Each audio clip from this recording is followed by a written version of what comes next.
The Crystalline Spire restaurant floated 3,000 meters above New Geneva, its transparent walls offering a breathtaking view of Earth's rebuilt cities. Lauren wiped down table 17 for the third time that evening, her hands moving on autopilot while her mind wandered to unpaid bills and her younger brother's medical expenses.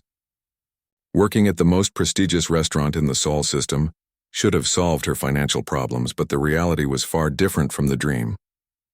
The restaurant suddenly fell silent. Lauren looked up to see why the usual dinner chatter had ceased. Through the entrance glided a figure that made her breath catch, not from fear but from sheer magnificence. The Dragon King of Proxima Centauri b was even more imposing in person than on the holoscreens.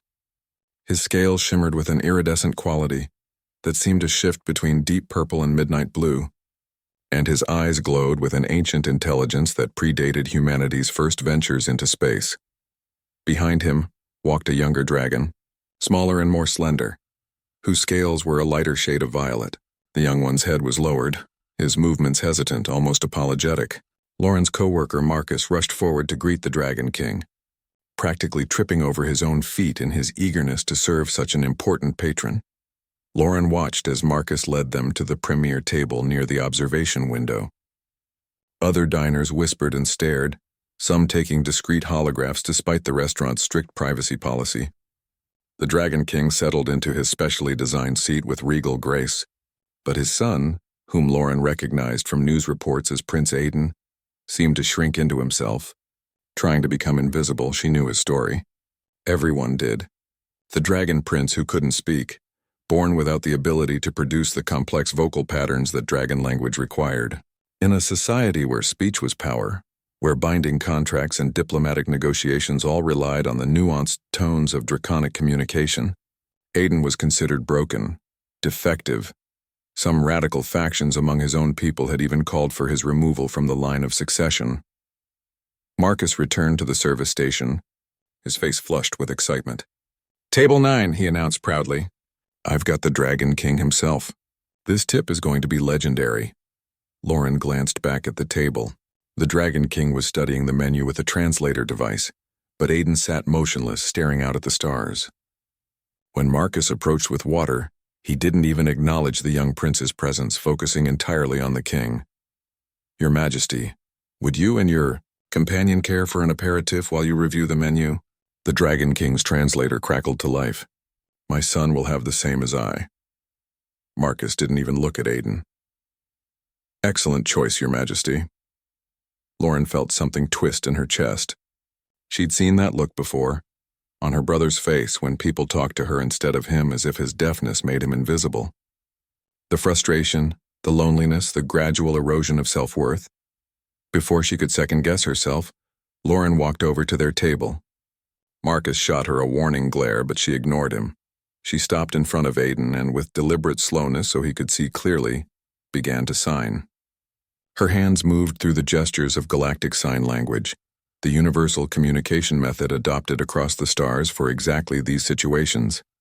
"Hello, my name is Lauren. I will be helping serve you tonight." Aiden's head snapped up, his luminescent eyes widening in shock. For a moment he simply stared at her, as if unsure whether what he'd seen was real. Then, with movements that started hesitant but quickly grew more confident, he signed back. "You know GSL? Yes, my brother is deaf. I learned as a child." Something remarkable happened to Aiden's face, a transformation that made Lauren's heart ache. He sat up straighter, his scales seeming to brighten, and for the first time since entering the restaurant, he looked genuinely alive. The Dragon King watched this exchange with an unreadable expression, his massive head tilting slightly. "No one uses it with me," Aiden signed, his movements carrying an emotion that words couldn't capture. "They either ignore me or speak to my fathers if I'm not here." "That's their loss," Lauren signed back. "What would you like to drink?" For the next 2 hours, Lauren became Aiden's bridge to the dining experience. While Marcus hovered around the Dragon King, Lauren focused on the prince. She described dishes to him, asked his preferences, joked about the pretentious names the chef gave to simple food. Aiden responded with enthusiasm, his signs becoming more animated, his posture more relaxed. She learned that he loved astrophysics and had memorized the star charts of every known system. He told her about his pet Trilok, a small dragon-like creature from his homeworld, and how it was the only being who never seemed bothered by his silence. He signed about his dreams of exploring uncharted territories, where no one knew he was a prince and people might judge him for his actions rather than his voice.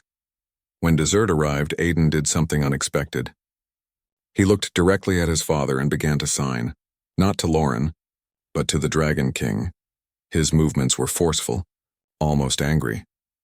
This human showed me more respect in one evening than most of your court has in my entire life. The Dragon King was quiet for a long moment. Then slowly, awkwardly, he lifted his clawed hands and began to sign. The movements were crude, unpracticed, but the effort was unmistakable. I know. I have failed you. I thought protecting you from stairs was enough. I didn't realize I was making you invisible. Lauren quietly stepped back, giving them privacy, but not before she saw Aiden's expression, a mixture of shock, hope, and something that might have been forgiveness. As they prepared to leave, the Dragon King approached the restaurant manager and left a tip that would have covered Lauren's salary for a year. But more importantly, Aiden approached her directly, ignoring the cameras and whispers. "Thank you," he signed, "for seeing me."